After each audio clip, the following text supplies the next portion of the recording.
घर असल्यामुळे मला भीती वाटते तिथे बोलताना.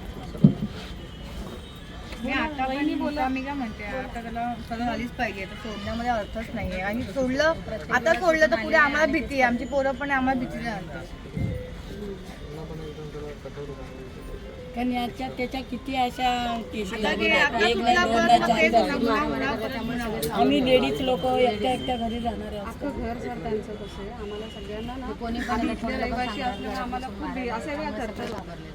आणि सर कोणी घराच्या बाहेर पण येत नाही. आता भीतीच निर्माण झाली ना सर लावलेत त्यांनी तिथं तो गंजा पियायचा ऐकी ना ताई वहिनी बरोबर आहे का ताई बरोबर आहे ते लावले आणि तिथं सगळं होतं. तुम्ही आलेत तुम्ही असे येत राहा आमच्या नंदरी नगरकडे सर कोणी नाही बघत लक्ष नसतं कोणी नाही सर ते पत्रांचं पण तेवढं खूपच दुर्दैवी घटना आहे आणि पोलिसांनी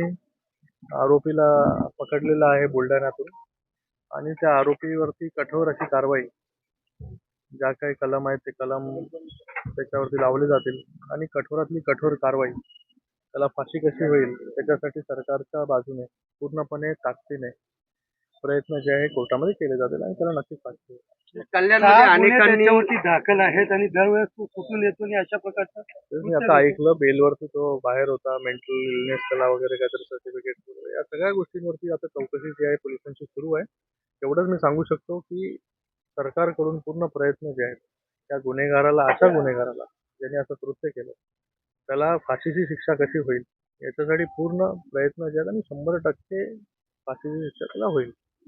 कल्याणमध्ये बदलापूरमध्ये झालं मुख्यमंत्री एकनाथ शिंदे यांनी जे केलं ते